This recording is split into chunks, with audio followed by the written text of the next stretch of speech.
Kung napapagod ka, tanungin mo anong klaseng pagod. Kung yan ay physical na pagod, matulog ka. Kung yan ay emotional na pagod, no, umiyak ka kung kailangan mo. Kung yan ay spiritual na pagod, ikaw ay magdasal. No? Tanungin mo kung ano bang pagod yan. Tingnan mo anong pinagmumulan ng iyong pagod. Kung yan ay physical, ibig sabihin marami kang ginagawa. Kung yan ay emotional, ibig sabihin wala kang pagmamahal. Kung yan ay spiritual, ibig sabihin malayo ka sa Diyos. No? Normal lang ang mapagod. No? Pero, bakit merong mga taong nagquiquit? Kasi nakakalimutan na nila ang tunay na dahilan kung bakit nila ginagawa yung kanilang ginagawa. Merong mga taong nagquiquit dahil ang ginagawa nila ay hindi naman talaga nila gusto. Anong ibig sabihin ng depress? Depress is when you press your emotions. Hindi mo mailabas, no? You're pressing it down.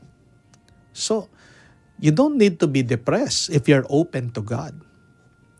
You don't need to be depressed if you're doing what you love most. No? So normal lang ang mapagod. Ang hindi normal ay yung nagtatagal yung pagod. So tanungin mo ang iyong sarili, sa nagmumulang yung pagod? Bakit ka ba napapagod? Alam mo pa ba ang dahilan ng iyong buhay? No? Bakit mo ba ginagawa mga bagay-bagay sa iyong buhay? At ang pinakamahalagang tanong ay, ano ba ang pinapagawa ng Diyos sa iyo? Kasi hanggat hindi binabasbasan ng Diyos ang iyong ginagawa, mapapagod ka dahil walang bunga yan. Sabi nga sa Biblia, unless the Lord blesses the work of our hands, the laborer works in vain. Walang katuturan na yung ginagawa kung hindi yan nakagustuhan ng Diyos. Pero kahit na nabibigatan ka kung alam mo, malinaw sa iyo, yan ang gusto ng Diyos at nayong ka din dyan, gusto mo din ang iyong ginagawa, mahal mo din yan, kakayanin mo, malalampasan mo, makakaraos ka. So, magdasal po kayo. Pray for more faith, pray for more hope. Anong ibig sabihin ng pananampalataya? Nakatingin ka sa Panginoon. No? Nagbibigay ng pangako. Anong ibig sabihin ng pag-asa, hope? Nakatingin ka sa kanyang pangako. Faith is to focus on the one who promises, and hope is to look at the one that He promised.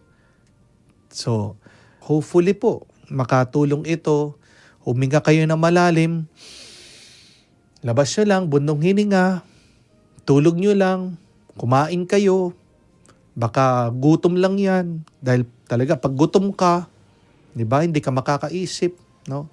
At hari nawa, no, maging malinaw sa inyo ang dahilan ng inyong buhay dito sa mundo. At magpasalamat kayo. Yan po yung huling advice ko. No? Always be thankful. Why? Because of the millions, trillions of the souls that should have been alive. You are the one who is alive now.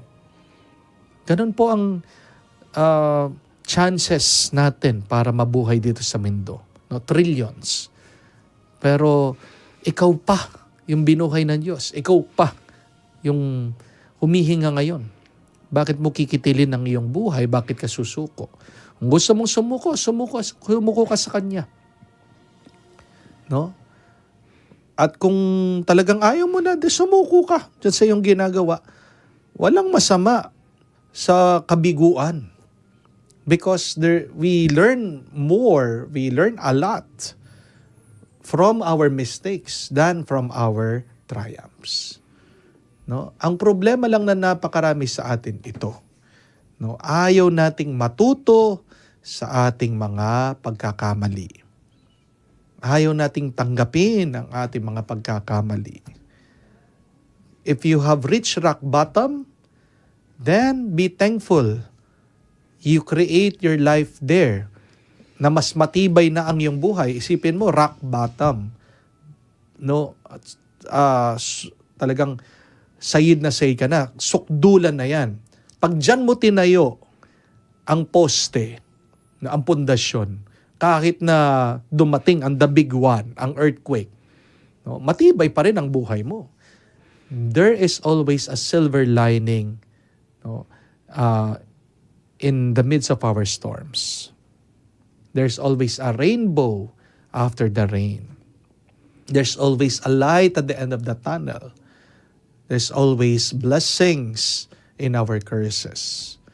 No, there is always God in the midst of our pains and problems. So, wag po kayong mag-alala. No? Ang kalaban mo, hindi naman ng Diyos, hindi ng ibang tao. Ikaw lang.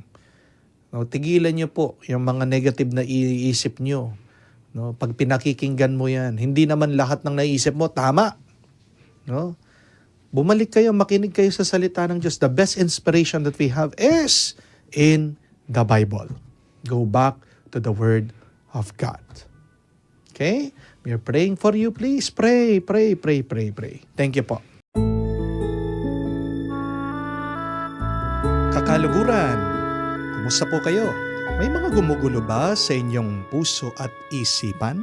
Nalilito, naliligaw, at malapit ng sumuko sa buhay? Tumawag ka lamang o kaya mag-message ng Hello, Father. Ako po ang iyong host, si Reverend Father Joel Jomarsos P. Gatus, ang sasagot sa inyong mga katanungan sa buhay sa tulong ng gabay ng Banal na Espiritu sa pamamagitan ng programang Hello, Father. Ito po ay tuwing Lunes, alas 12 ng tanghali hanggang 1:00 ng hapon. Dito lamang sa DWBL 91.9 Bright FM. Hello po sa lahat ng ating mga tagapakinig. Ako po si Father Tiel Pareha. Huwag niyo pong kalilimutan na subaybayan, mag-like, mag-subscribe sa lahat ng social media platform ng ating radio station sa ating diocese, ang 91.9 Bright FM. Makiramdam na, kakaluguran. Hello po sa inyong lahat at inaanyayahan ko kayo na laging subaybayan at suportahan ang 91.9 Bright FM station, ang Archdiocesan Station ng San Fernando, Pampanga. Nagpapasalamat po ako sa patuloy na ministry ninyo. Napakalaking tulong po ninyo para palakasin at patibayin ang pananampalataya ng mga tao, lalo na dito sa Pampanga. Muli ito si Father Cali ng Manila Cathedral. Maraming salamat po sa inyong lahat. God bless. Feel at home tayo dito.